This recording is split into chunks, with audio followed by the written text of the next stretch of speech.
Rebonjour à tous. Vidéo colérique, hein, la précédente, elle sera moins colérique celle-ci. Juste pour signaler que quand même je voudrais vraiment relever ce phénomène-là. C'est-à-dire écouter les paroles, d'accord, plus que observer les actes, d'accord. Voilà, parce qu'en réalité, moi, j'ai quand même entendu que ça pouvait parler beaucoup sur moi à des moments, même si je fréquentais pas les personnes et que je pouvais vraiment rien faire sur ce qui était dit sur moi, parce que j'avais pas pleinement conscience de qui disait quoi sur moi. Je savais juste que ça pouvait dire de la merde, mais je savais pas où, je savais pas qui. Donc, je n'avais aucune marge de manœuvre pour vraiment agir et changer les rumeurs en fait. Hein. Sauf montrer par les actes que non. Donc, vous êtes des élus de Dieu, comme vous voulez, vous pouvez le dire comme vous voulez, qui écoutez trop les ragots. J'en ai payé le prix de ça. Vous écoutez, vous participez trop au rendez-vous du blabla de village et de ville. Hein, parce qu'on va pas faire porter ce genre de pitrerie aux campagnards forcément. Hein, ils sont parfois plus lucides sur la nature humaine que les citadins eux-mêmes. Ça m'énerve ça. Bref. Tout ça pour dire quoi? Que vous ne vous êtes pas basé sur les actes et que vous avez mal appris encore vos leçons religieuses, c'est-à-dire on sera jugé sur les actes et sur les intentions. Voilà, pas compliqué. La parole, ça part en fumée en fait. Voilà, Dieu, la parole, il n'y a que lui en fait. La parole, c'est le verbe, c'est vrai, c'est la vérité, c'est annoncé, c'est voilà. Mais quand tu blablates en plus que ta parole, c'est rien. Parce que tu tiens pas ta parole, en fait. Parce que tu vas baver sur les gens. Parce que tu vas même pas vérifier ce que tu racontes sur les autres. Pardon. Mais je veux dire, à un moment donné, ça se ressent, en fait, de personne à personne. Hein, ça se ressent. Voilà. Et si tu éloignes des gens les uns des autres, alors qu'ils étaient là pour faire le bien et se faire du bien et faire du bien aux autres aussi, par leur rapprochement, par leur union, etc. T'as pris du péché. Sec. Voilà, sec.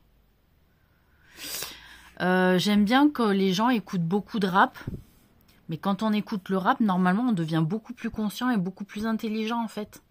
Si vous écoutez du rap et que vous êtes toujours la même personne au départ, c'est pas normal. Je veux dire, à un moment donné, le rap, il dénonce beaucoup de mauvais traitements dans les ragots, justement, ou dans le fait de porter l'œil sur les personnes, ou de vouloir le mal, ou de raconter de la merde sur les autres. C'est pas digne. C'est pas digne d'être un être humain en faisant ce genre de choses, en fait. On peut pas écouter certains rappeurs et se déclarer un peu de son clan ou de son groupe alors qu'on fait complètement l'inverse de ce qu'il dénonce. Hein, chaque rappeur dénonce des trucs. Pratiquez-le. Voilà, pratiquez la parole du rappeur. Il y a plein de raps qui sont bien, mais qui sont valides religieusement, quoi.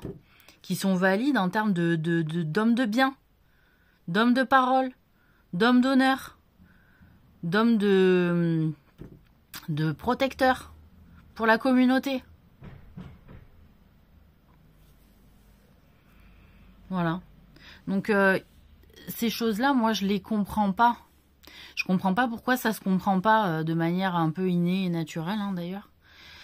Mais je trouve ça vraiment extrêmement dommage d'arriver à ce niveau-là de médisance et que les gens, malgré tout le fait qu'ils vous aient côtoyé, qu'ils vous aient vu agir, ça les fait douter grave. je me dis, mais vous avez un mode d'observation biaisé, abîmé, malade. Vous avez une façon de conclure sur ce que vous observez qui est pas forcément lucide, consciente.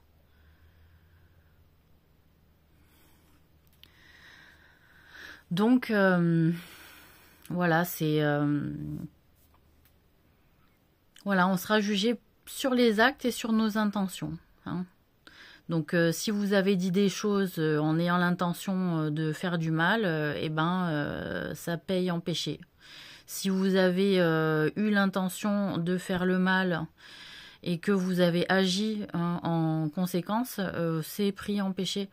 Bon, voilà. Si vous avez eu l'intention de faire le bien et que vous avez fait du mal, c'est pas pris en péché. Hein, voilà. Si vous avez voulu dire du bien et que finalement ça a fait un espèce de truc répété, que c'était n'importe quoi et que finalement ça a fait du mal, eh bien en fait vous n'êtes pas responsable, ce sont les ricochets des paroles des gens à qui vous avez parlé qui a fait n'importe quoi et c'est eux qui vont prendre du péché. Voilà.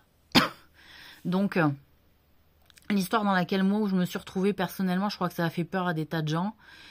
Aussi, faut le dire, parce que se retrouver dans ma situation, heureusement que j'ai ma capacité pour m'en sortir, parce qu'il y en a d'autres, je pense qu'ils se seraient noyés plus que plus. Hein. Donc, ça fait pas rêver. Hein, ça fait peur. Voilà, ça fait peur, ce que j'ai vécu. Vous voyez? Et pour des gens qui n'ont pas, je vous dis, la même capacité, ça fait encore plus peur. Parce qu'ils se disent, les gens, ils se sont pas gênés de dire de la merde sur elle, quand même. Hein. Et j'ai dû... repasser, reprouver X fois que au niveau des actes, tout allait bien, quoi. Vous voyez, tellement ça a bavé des gens proches de moi. Voilà. Donc je suis consciente de tout ça, hein, sachez-le. Et je suis pas contente. Voilà, je suis pas contente. Hein. Donc essayez de moins écouter les palabres de café, là. Les blablabli, les blablablo, même si c'est des gens que vous aimez bien et que nanana, stop.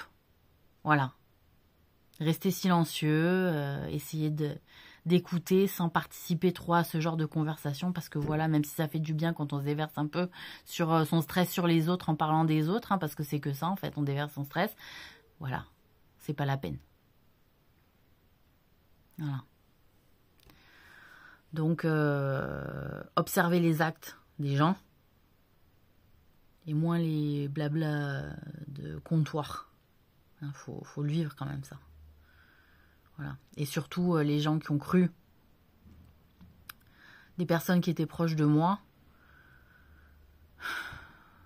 alors que vous m'avez vu plein de fois agir de telle et telle et telle manière. Je remercie ceux qui ont continué à me faire confiance, malgré tout ce bordel-là. Et qui voilà, hein, qui m'ont sorti du trou dans lequel j'étais. Parce que quand je finis le poème en disant, d'Aragon, que vous allez me mettre en terre comme une étoile au fond d'un trou, c'était réel, on est d'accord. C'est ce qui allait arriver, là. Vous étiez en train de mettre une très belle étoile dans un trou. Tout cela. Passez aux oubliettes. Du style, Madame porte le voile, ça y est, c'est terminé, quoi. Non? Voilà.